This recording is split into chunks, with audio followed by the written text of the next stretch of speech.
Hello students, BR school के YouTube channel में आपका स्वागत है और मैं हूं करण। आपको आज पढ़ाऊंगा क्लास 12 का फिज़िक्स से रिलेटेड यूनिट फर्स्ट। तो यूनिट फर्स्ट जो इकाई फर्स्ट है उसका नाम है स्थिर वैद्युतिकी और इसके अंदर आपके 4 चैप्टर आएंगे। तो हम चैप्टर फर्स्ट से स्टार्ट करते हैं और चैप्टर फर्स्ट स्टार्ट करने से पहले हम देख लेते हैं कि स्थिर वैद्युतिकी की परिभाषा क्या होती है और क्या है स्थिर वैद्युतिकी। तो चलिए शुरुआत करते हैं। तो नाम से पता चल रहा है यहाँ पर स्थिर वैद्युतिकी, तो यहाँ पर 2 वर्ड्स आ जाते हैं। एक तो है स्थिर और वैद्युतिकी से वर्ड आ जाता है विद्युत या वैद्युत। तो स्थिर का मतलब क्या है? स्थिति से है कि स्थिति कैसी होगी, उसकी स्थिर होनी चाहिए। और वैद्युत कैसे उत्पन्न होता है, विद्युत कैसे उत्पन्न होती है? वो आवेशों के कारण होती है। ये हमने पहले पढ़ रखा है 10th क्लास में। तो यहाँ पर परिभाषा क्या बनेगी, वो परिभाषा क्या बनेगी आप देखिएगा। मैं बिल्कुल पॉइंट टू पॉइंट लिखूंगा, आपको ध्यान देना है, समझना है और आप इस परिभाषा को आप खुद भी लिख सकते हैं। फिर भी आपको कोई प्रॉब्लम आती है तो इस चैप्टर में मैं जो भी पढ़ाऊंगा उसका PDF फॉर्म में नोट्स आपको डिस्क्रिप्शन बॉक्स में मिल जाएगा। तो आप डिस्क्रिप्शन बॉक्स में चेक करिएगा, आपको PDF फॉर्म में नोट्स मिलेंगे, आप डाउनलोड कर सकते हैं, उसको प्रिंट भी निकाल सकते हैं। तो हम देखते हैं परिभाषा स्थिर वैद्युतिकी की। तो यहाँ पर भौतिक विज्ञान की वह शाखा, किसकी? भौतिक विज्ञान की वह शाखा जिसमें हम क्या करते हैं, किस प्रकार के आवेशों का अध्ययन करते हैं? स्थिर आवेशों का। तो जिसमें स्थिर आवेशों तथा उनके गुणधर्मों का हम क्या करते हैं? अध्ययन करते हैं। क्या करते हैं? अध्ययन करते हैं। वो शाखा क्या कहलाती है? स्थिर वैद्युतिकी कहलाती है। स्थिर वैद्युतिकी।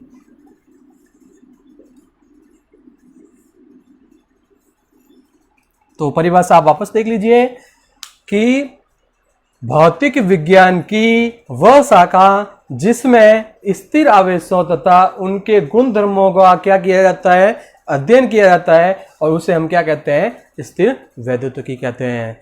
तो चलिए आगे, अब हम देखते हैं चैप्टर फर्स्ट के बारे में कि चैप्टर फर्स्ट आखिर क्या है।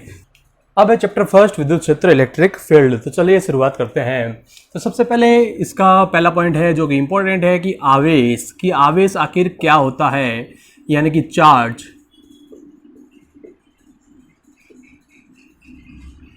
कि आखिर आवेश क्या है। तो आप देखिएगा इसकी परिभाषा भी ठीक ढंग से।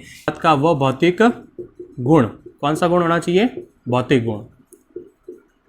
पदार्थ का वह भौतिक गुण जिसके कारण पदार्थ क्या करता है?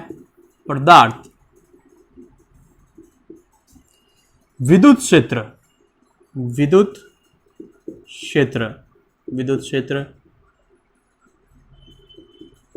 या फिर चुंबकीय क्षेत्र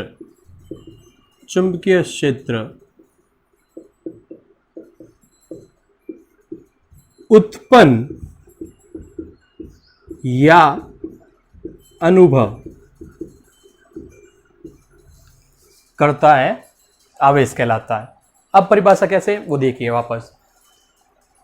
पदार्थ का वह भौतिक गुण जिसके कारण पदार्थ विद्युत क्षेत्र या चुंबकीय क्षेत्र उत्पन्न करता है या उनका अनुभव करता है, आवेश कहलाता है। मैं बिल्कुल पॉइंट टू पॉइंट समझा रहा हूं जिससे आप खुद परिभाषा बना सकें। और अगर फिर भी आपको डिफिकल्टी होती है तो आप PDF नोट्स में जाके इसकी पूरी डिस्क्राइब डेफिनेशन को देख सकते हैं। तो वापस देख लीजिए, आवेश क्या है? पदार्थ का वह भौतिक गुण जिसके कारण पदार्थ विद्युत क्षेत्र या चुंबकीय क्षेत्र उत्पन्न करता है या उसका अनुभव करता है, वो क्या कहलाता है? आवेश कहलाता है। तो एक चीज ये याद रखिएगा। अब जो आवेश था उसकी खोज किसने की थी? तो आवेश की खोज ग्रीक के मिस्टर थेल्स थे। मिस्टर कौन थे? थेल्स। उन्होंने की थी। ये चीज याद रखिएगा। 600 ईसा पूर्व, 600 ईसा पूर्व। तो भाई साहब ग्रीक के अंदर थेल्स महाराज बैठे थे, उन्होंने क्या किया, आवेश का पता लगाया कि आवेश आखिर होता क्या है। उन्होंने क्या किया था, एम्बर को रगड़ा था कपड़े पर और उससे उनको पता चला था कि भाई आवेश है क्या। तो मिस्टर थेल्स ने आवेश का पता लगा लिया। फिर जो हमारे पास आता है वो आता है आवेश के प्रकार। तो आवेश के प्रकार क्या होते हैं वो देखते हैं। तो आवेश के जो प्रकार होते हैं वो दो होते हैं। आवेश के प्रकार, आवेश के प्रकार दो होते हैं। कौन कौन से? धनात्मक आवेश और ऋणात्मक आवेश। धनात्मक आवेश तथा ऋणात्मक आवेश। तो आवेशों का पता तो हमने चल गया कि भाई आवेश का पता किससे चला था? थेल्स को चला था। तो आवेशों को प्रकार का पता किसको चला था? फ्रैंकलिन को चला था। किसको चला था? फ्रैंकलिन के दो टाइप के होते हैं, ये किसको पता चला था? फ्रैंकलिन को चला था। तो धनात्मक और ऋणात्मक। अब धनात्मक आवेश का मतलब क्या है? वहां पर इलेक्ट्रॉन की क्या है? कमी है, ये चीज याद रखिएगा।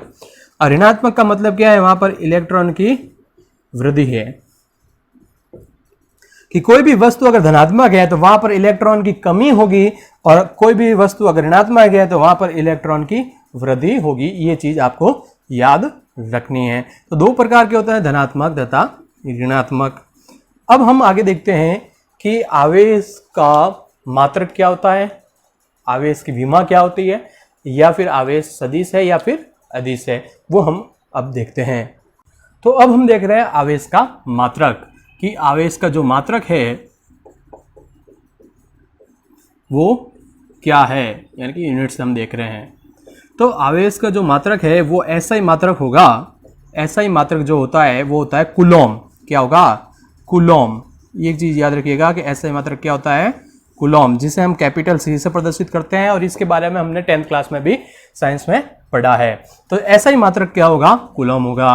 अब बारी आती है सीजीएस की। सीजीएस मात्रक क्या होगा? सीजीएस मात्रक होता है स्टेट कूलॉम। क्या होगा? State Coulomb. State Coulomb. अब एक चीज याद रखिएगा कि इसमें भी दो प्रकार के होते हैं। एक होता है ESU और एक होता है EMU। ESU और EMU। अब ये चीज क्या है वो हम देखते हैं। तो जो आवेश हैं अगर वो स्थिर है, आवेश क्या है? स्थिर, तो वो हमेशा विद्युत क्षेत्र उत्पन्न करता है। कौन सा क्षेत्र उत्पन्न करता है? विद्युत क्षेत्र। अगर आवेश स्थिर है तो कौन सा क्षेत्र उत्पन्न करेगा? विद्युत क्षेत्र। अगर आवेश गतिशील है, अगर आवेश क्या है? गतिशील, तो वो क्या उत्पन्न करता है? चुंबकीय क्षेत्र। क्या उत्पन्न करता है? चुंबकीय क्षेत्र। तो ये चीज याद रखिएगा। तो जब विद्युत क्षेत्र उत्पन्न होता है, जब भी विद्युत क्षेत्र उत्पन्न होगा, विद्युत क्षेत्र उत्पन्न होता है तो ESU लगता है यूनिट। और जब भी चुंबकीय क्षेत्र आता है तब क्या लगता है? EMU। अब ESU और EMU की फुल फॉर्म क्या है? तो ESU की फुल फॉर्म है इलेक्ट्रो स्टेट यूनिट, और इसकी है इलेक्ट्रो मैग्नेट यूनिट। अब मैग्नेटिक भी बोल सकते हैं, स्टैटिक भी बोल सकते हैं, इलेक्ट्रोस्टैटिक यूनिट भी बोल सकते हैं, इलेक्ट्रोमैग्नेटिक यूनिट भी बोल सकते हैं। तो ये चीज याद रखिएगा कि सीजीएस होता है स्टेट कूलॉम। इसमें भी अगर विद्युत क्षेत्र है तो ESU और चुंबकीय क्षेत्र है तो EMU लगता है। अब हम देखते हैं कुछ और इंपॉर्टेंट यूनिट्स। तो चलिए शुरुआत करते हैं। तो सबसे पहले है हमारे पास 1 माइक्रो कूलॉम। 1 माइक्रो, ये माइक्रो का साइन है। 1 माइक्रो कूलॉम होता है 10⁻⁻⁶ कूलॉम के बराबर। 1 मिली कूलॉम, तो 1 मिली कूलॉम होता है 10⁻³ कूलॉम के बराबर। 1 पीको कूलॉम, तो 1 पीको कूलॉम होता है 10⁻12 कूलॉम के बराबर। फिर आता है 1 नैनो कूलॉम, वो होता है 10⁻⁹ कूलॉम के बराबर। तो ये कुछ इंपॉर्टेंट है हमारे पास, तो ये आपको याद रखनी है। न्यूमेरिकल्स के अंदर ये काम आते हैं। तो ये 4 यूनिट्स तो इंपॉर्टेंट है ही, कि माइक्रो, मिली, पीको और नैनो। तो अब हम देखते हैं 2 यूनिट और, कि 1 कूलॉम में कितना ESU होता है। तो याद रखिएगा 3 × 10⁹ ESU होता है। और 1 कूलॉम EMU में होता है 10⁻⁻⁴ EMU। ये चीज़ आप याद रखिएगा। ये दोनों ही इम्पोर्टेंट यूनिट्स हैं, ESU और EMU। अब हम बात करते हैं आवेश की विमा की, कि आवेश की विमा क्या होगी। तो आवेश की विमा निकालने के लिए पहले आपके पास आवेश का सूत्र होना चाहिए, जो कि होता है I = Q/T। ये आपने 10th क्लास में भी पढ़ा होगा। इससे हम सूत्र लिख सकते हैं Q = I × T। अब I क्या है? अब I है हमारे पास विद्युत धारा, जबकि T क्या है? T है टाइम, यानी कि समय। विद्युत धारा का जो यूनिट होता है, जो मात्रक होता है, वो तो एम्पियर, और समय का मात्रक यहाँ होता है सेकेंड। तो ये चीज़ याद रखिएगा। और Q यहाँ पर क्या है? विद्युत आवेश, या आवेश बोल सकते हैं। तो यहाँ पर हम इसकी विमा की बात कर रहे हैं, आवेश की विमा की। तो यहाँ पर मास नहीं है, यानी कि द्रव्यमान नहीं है, तो m0। यहाँ पर लंबाई लेंथ नहीं है, तो L0। यहाँ पर T यानी कि टाइम है, कितनी बार है? एक बार, तो 1 लिख दिया। और हमारे पास I का मतलब विद्युत धारा, तो विद्युत धारा का यूनिट क्या होता है? एम्पियर, तो A1। तो इस प्रकार से ये हमारी विमा आ गई है। ये विमा किसकी है? ये विमा है आवेश की। तो इस प्रकार से हमने सूत्र से विमा बनाई है। ये चीज़ आपने 11th क्लास में भी सीखी होगी कि सूत्र से किसी चीज़ की विमा कैसे बनाई जाती है। अब हमारे पास है कि आवेश जो है वो अदिश है या सदिश है। तो जो आवेश है वो एक अदिश राशि है। आवेश क्या है? एक अदिश राशि। अदिश का मतलब इसका केवल क्या होगा? परिमाण होगा, दिशा नहीं होगी। अदिश राशि वो राशि होती है जिसमें सिर्फ परिमाण होता है, दिशा नहीं होती है, जबकि सदिश राशि में परिमाण व दिशा दोनों ही होते हैं। एक चीज ये याद रखिएगा। अब हमारे पास ये है कि सबसे बड़ी और सबसे छोटी विमा, अब हमारे पास है सबसे बड़ी व सबसे छोटी यूनिट्स कौन सी है? तो आवेश की सबसे छोटी यूनिट, छोटी इकाई है ESU, जबकि सबसे बड़ी इकाई है फैराडे। ये चीज़ याद रखिएगा। और एक फैराडे के अंदर 96,500 कूलम होते हैं। एक फैराडे के अंदर 96,500 कूलम होते हैं। ये चीज़ याद रखिएगा कि ESU और EMU। तो सबसे छोटी इकाई है ESU, सबसे बड़ी इकाई है फैराडे, और एक फैराडे के अंदर होता है 96,500 कूलम। अब हम एक पॉइंट देखते हैं जो आपने पहले भी पढ़ रखा है कि 1.6 × 10⁻⁻19 कूलम क्या है। ये चीज़ आपने 10वीं क्लास में पढ़ी है। तो ये क्या है? ये है इलेक्ट्रॉन या फिर प्रोटॉन का आवेश। एक इलेक्ट्रॉन या एक प्रोटॉन पर कितना आवेश होता है? 1.6 × 10⁻⁻19 कूलम। अगर इलेक्ट्रॉन की बात करते हैं तो यहाँ पर हम क्या लगाएंगे? माइनस। अगर प्रोटॉन की बात करते हैं तो प्लस। ये एक चीज़ याद रखिएगा। तो जब भी हम आवेश की बात करते हैं कि प्रोटॉन या इलेक्ट्रॉन पर आवेश क्या होता है, तो उसका परिमाण क्या होता है? आवेश का परिमाण होता है -1.6 × 10⁻⁻19 कूलम इलेक्ट्रॉन के लिए, और अगर प्रोटॉन की बात करते हैं तो यहाँ पर प्लस आपको लगाना है। अब हम बात करते हैं कि आवेश के गुणधर्म क्या होते हैं। तो आवेश के गुणधर्म के लिए आप कुछ पॉइंट देख सकते हैं, और मैं बिल्कुल पॉइंट टू पॉइंट ही लिखूंगा। आपको ही लैंग्वेज बनानी है। तो आवेश के गुणधर्म, आप 12वीं क्लास में पढ़ रहे हैं तो लैंग्वेज आपको बनानी आनी चाहिए। किताब की लैंग्वेज रट्टा मारने से कुछ नहीं होगा। तो आवेश के गुणधर्म क्या है? तो पहला गुणधर्म है कि जो सजातीय, यानी कि सजातीय का मतलब क्या है? सजातीय यानी कि समान प्रकृति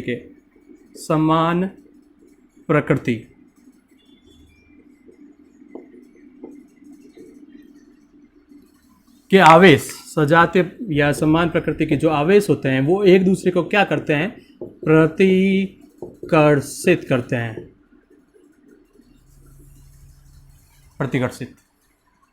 और विजातीय का मतलब है, विजातीय का मतलब हो जाएगा हमारे पास असमान प्रकृति। तो ये जो आवेश होंगे, विजातीय आवेश जो होंगे, वो क्या करते हैं? आकर्षित करते हैं। ये चीज़ याद रखिएगा। अब एग्जांपल क्या है कि अगर मैं दो पॉजिटिव चार्ज लेता हूँ या फिर दो नेगेटिव चार्ज लेता हूँ, तो ये एक दूसरे को क्या करेंगे, प्रतिकर्षित करेंगे, यानी कि दूर दूर भागेंगे। दो बराबरी लेवल के गुंडे हैं, दोनों के पास बराबर पावर है, दोनों के पास बराबर संपत्ति है, पैसा पावर सब बराबर है, तो वो दोनों एक साथ नहीं रहेंगे, वो दोनों गैंग बनाने की कोशिश करेंगे, अलग अलग बनाएंगे, तो वो दोनों अलग अलग हो जाते हैं। अगर विजातीय का मतलब एक धनात्मक और एक ऋणात्मक है, तो यानी कि एक ज़्यादा पावरफुल है और एक कम पावरफुल है, तो वो कम पावरफुल वाला क्या करेगा, उसके साथ जुड़ने की कोशिश करेगा। तो यानी कि एक पॉजिटिव और एक नेगेटिव है, तो वो दोनों आपस में क्या होंगे, आकर्षित होंगे। ये चीज़ याद रखिएगा, आकर्षित होंगे। तो अब हमारे पास दूसरा है कि आवेश जो है वो बीजगणितीय योग का पालन करता है, बीजगणितीय योग का पालन करता है। अब इसका मतलब क्या है कि बीजगणितीय योग आखिर क्या है? तो बीजगणितीय योग का मतलब है कि जो आपके पास चार्ज आते हैं, जैसे हम गिनती को जैसे जोड़ते हैं गणित में, जैसे 3x + 2x लिखते हैं, तो क्या लिखते हैं हम 5x, तो उसी प्रकार से चार्ज भी जुड़ेगा। अगर चार्ज है 3q + 2q, तो वो क्या हो जाएगा 5q। अगर 3q - 2q लिखना है, तो वो क्या हो जाएगा q। तो इस प्रकार से जो आवेश है वो बीजगणितीय योग का पालन करते हैं, यानी कि जैसे हम गणित में योगफल या व्यवकलन यानी कि घटाना करते हैं, वैसे ही आवेशों का जोड़ना और घटाना होगा। फिर तीसरा है हमारे पास निश्चरता।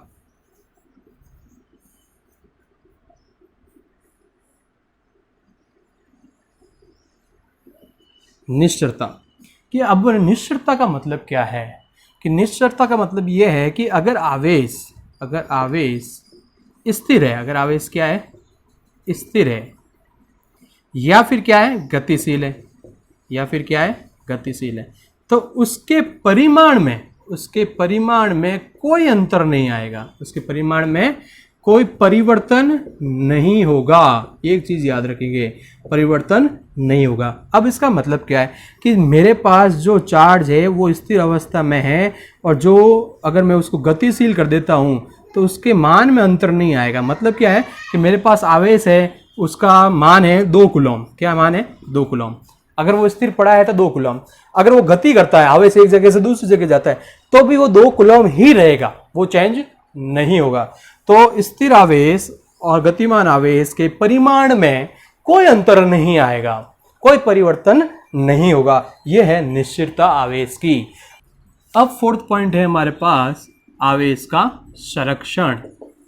आवेश का संरक्षण कि जो आवेश होता है वो हमेशा क्या रहेगा, आवेश सदैव क्या रहता है, आवेश सदैव संरक्षित रहता है। सदैव क्या रहता है, संरक्षित।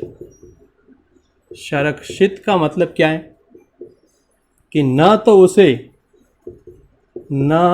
क्या कर सकते हैं, हम उत्पन्न कर सकते हैं, ना तो हम उसको क्या कर सकते हैं, उत्पन्न कर सकते हैं, और न ही इसको नष्ट कर सकते हैं।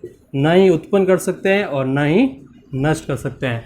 वो ये आवेश का संरक्षण है। अब इसका मतलब क्या है कि आप ऐसा नहीं है कि कोई चीज़ है, ए है या बी है, ये दो वस्तु हैं, कि अगर ये उदासीन है, अगर ये क्या है, उदासीन है, आप इसको पॉइंट को समझने की कोशिश कीजिएगा।